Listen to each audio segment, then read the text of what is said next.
Jong-un. Listen to what Senator Bob Menendez said just moments ago. Roll tape. I have to be honest with you, this is the weakest statement I have ever seen come out of any engagement with North Korea, much less at the highest ranking of the President of the United States meeting with Kim Jong-un. It's amazing. I think that we have to even change the nature of Ronald Reagan's, trust but verify we have to verify what North Korea means before we could ever trust it. All right, joining us now, Congressman Lee Zeldin, Republican from New York. Sir, you're on the Foreign Affairs Committee, I should say, in Congress. What do you make of Senator Menendez's statement there? He says it's the weakest statement he's seen. Complete denuclearization of the Korean Peninsula is what Kim Jong-un put his pen to paper and signed off on.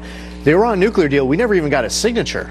That's true. To that respect, the president has already made further progress with North Korea in getting the leader that you're negotiating with to actually sign. But complete denuclearization of the Korean Peninsula and also putting pen to paper as far as peace on the Korean Peninsula, that's a pretty good step for a first meeting. You mentioned the Iran nuke deal, which we're trying to walk away from, it looks like. The Iranians would surely have been looking at that summit, and they'll look at what Kim gets if he indeed gets rid of his nukes. They're looking closely at that deal. That's right, and it's important for us to be learning our lessons of the past, because in the Iran nuclear deal, we agreed to a sunset provision that we shouldn't have. We agreed to a verification regime that has no United States weapons inspectors inspecting Iran. You didn't deal with any of Iran's other bad behaviors. Now, also learning lessons of our past relationship with North Korea. What did Bill Clinton do wrong in establishing the framework in the 90s? And when the strategy changed with President Bush and then changed again with President Obama, what lessons have we learned? And I think that for the president, having Secretary Pompeo with him, having Ambassador Bolton with them, learning lessons from North Korea, learning lessons for what we did wrong in Iran, I think it's been a great first step in what we've seen over the course of the last 12, 14, 28 hours. The media is questioning this deal on, number one, there's nothing about verification.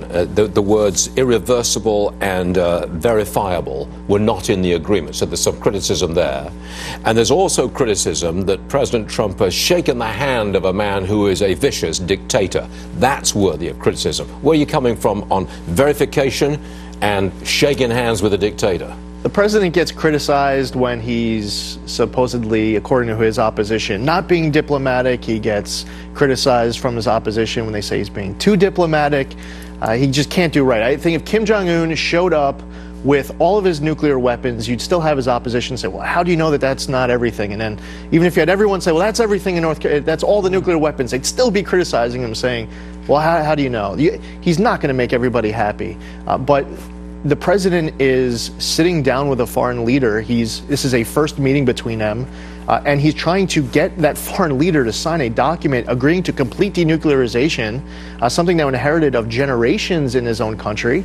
So I think the president has approached it well. He came across as very presidential, very prepared, and I think that as far as the verification goes, learning our lessons from the past, is that we should have United States inspectors, that we should be able to go wherever we need to, and you also could get a read in your counterpart, the ability to go anytime, anywhere you want, to be able to verify whatever you think you need to verify. And the president did say today, I heard him say that